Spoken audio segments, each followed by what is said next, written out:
Okay, this is how the complete project would look like when we are done with it.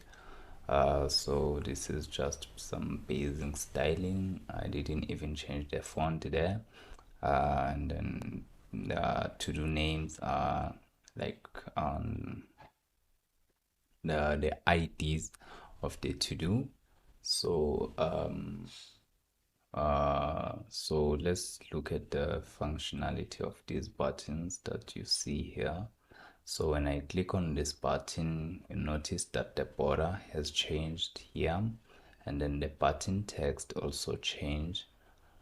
So you can mark a to-do item as complete or not complete. You can change it, any of these. Mark is it complete or not complete. So these are coming from the API that we are going to be using.